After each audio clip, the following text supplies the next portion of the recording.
అందరికీ నమస్తే. BRS working president KTR ఒక చిట్చాట్ చేసిండ్రు. ఇంపార్టెంట్ చిట్చాటు. ఏందంటే ఇప్పుడు ఆయన మీద ఒక కేసు బుక్ అయింది. ఈడీ కూడా విచారణకు పిలిచింది 7వ తారీఖు అనే వార్తలు వస్తున్నాయి. ఈ టైంలో కొన్ని కీలకమైన స్టేట్మెంట్స్ ఇచ్చిండ్రు. సేమ్ టైం సినిమా వాళ్ళతో రేవంత్ రెడ్డి సెటిల్మెంట్ చేసుకున్నాడు, సోఫా ముట్టింది అన్న యాంగిల్లో కూడా కామెంట్ చేసిండు. ఏమంటారంటే కేసులు అక్రమం, పసలేని కేసులు, పనికిమాలిన కేసులను ప్రభుత్వం పెడుతుంది. అవినీతి జరగనే లేనప్పుడు అవినీతి నిరోధక శాఖ పేరుతో కేసులు పెడుతున్నది. ఎన్ని అక్రమ కేసులు పెట్టినా న్యాయపరంగా ఎదుర్కొంటాం. ప్రభుత్వం తమ అధికార యంత్రాంగం చేతిలో ఉందని అడ్డగోలుగా కేసులు పెట్టినా ఎదుర్కొంటాం. నేను మొదటి రోజు చెప్పిన మాటకి కట్టుబడి ఉన్నా. ప్రభుత్వ నిర్ణయంగా ఒక మంత్రిగా నిర్ణయం తీసుకున్నా, అదే మాటకు నేను కట్టుబడి ఉన్నాను. అంటే ఏమైందంటే జస్ట్ నిన్న కాదు మొన్న అనుకుంటా శనివారం అన్నాడు, కాంగ్రెస్ సపోర్టెడ్ మీడియా మొత్తం వన్ సైడ్ వార్తలు వేసింది. ఏంటి అంటే కేటీఆర్ మాట మార్చిండు. అప్పుడేమో నేనే చెప్పినా అన్నాడు, కోర్టుకు వదినేమో నాకు సంబంధం లేదన్నాడు అని. ఈ రెండు దానికి కౌంటర్ ఇచ్చిందన్నమాట.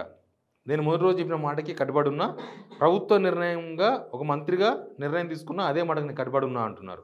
తర్వాత రాత్రి మంత్రి పొన్నం ప్రభాకర్ చెప్పిన మాటలోనే అవినీతి జరగలేదని చెప్పారు.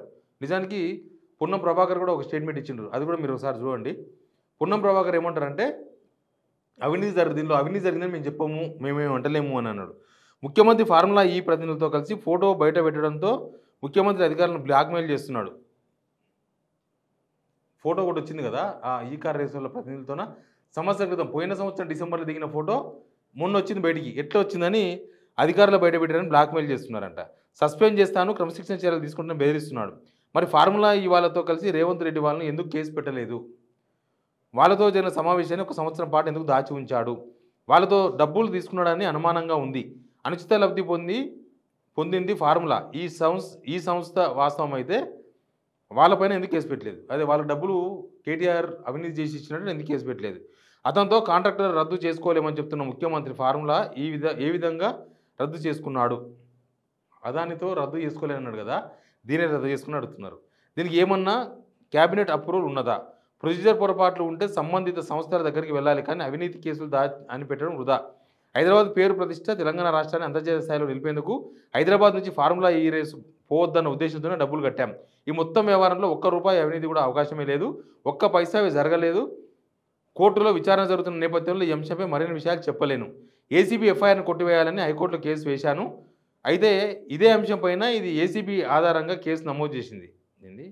అదే అంశం పైన ఏసీబీ ఇది నోటీసులు ఇచ్చిన మాట, ఈడీ నోటీసులు ఇచ్చిందట. నోటీసులు ఇచ్చిన మాట వాస్తవమే, కానీ ఈ ఎఫ్ఐఆర్లో హైకోర్టు కొట్టివేస్తే ఏం జరుగుతుందో చూడాలి. ఒకవేళ ఎఫ్ఐఆర్ను ఏసీబీ ఎఫ్ఐఆర్ను కనుక హైకోర్టు కొట్టేస్తే ఏం జరుగుతుందో చూద్దామంటున్నారు. ఇతర కేసుల్లో మాదిరి కాకుండా ఈ కేసులో ఈడీ దూకుడుగా వ్యవహరిస్తుంది. ఏం జరుగుతుందన్న చూడాలి. ఔటర్ రింగ్ రోడ్ పైన ఆరోపణలు చేస్తున్న ప్రభుత్వం ఔటర్ రింగ్ రోడ్ కాంట్రాక్ట్ను రద్దు చేయాలి, ఎందుకు రద్దు చేస్తలేరని అడుగుతున్నారు. తర్వాత అసెంబ్లీలో కూడా అబద్ధాలు మాట్లాడుతున్న నీచ ముఖ్యమంత్రి రేవంత్ రెడ్డి. మంత్రివర్గంలో ఉన్న మంత్రులు కూడా రాష్ట్ర అప్పులపైన ఒక్కొక్క అబద్ధాన్ని మాట్లాడుతున్నారు. కాంగ్రెస్ పార్టీ సంవత్సర కాలం పరిపాలన మీద సంవత్సరం పాటు మోసం చేసింది. మోసంతోనే ప్రభుత్వం 2024 పాలన స్టార్ట్ అయింది. 24 ముగింపు కూడా మోసంతో అయింది. 25 స్టార్టింగ్ కూడా మళ్ళీ మోసంతో అయిందని ఆయన కామెంట్ చేసిండు. రాష్ట్ర ప్రభుత్వాన్ని ఎండగడతాం, వెంట పడతాం అని కూడా కామెంట్ చేసిండు. హైదరాబాద్తో విధ్వంసం, అటెన్షన్ డైవర్షన్, ఇదే రేవంత్ రెడ్డి కాంగ్రెస్ ప్రభుత్వం విధానం. మా ప్రభుత్వానికి నీళ్లు నిధులు నియామకాల నినాదం ఉంటే ఈ ప్రభుత్వానికి ఈ 3D ఫార్ములా ఉంది. ఈ 3D ఫార్ములాని అమలు చేస్తుంది కేడీ ముఖ్యమంత్రి అని కొన్ని ఘాటు కామెంట్ చేసిండ్రు. 2025 సంవత్సరంలో పార్టీని మరింత బలోపేతం చేస్తాం. పార్టీ శిక్షణ కార్యక్రమాలకు సభ్యత్వ నమోదు కార్యక్రమాలు చేపడతాం. ఇదే సమయంలో పార్టీ అధ్యక్ష ఎన్నిక ఉంటుంది.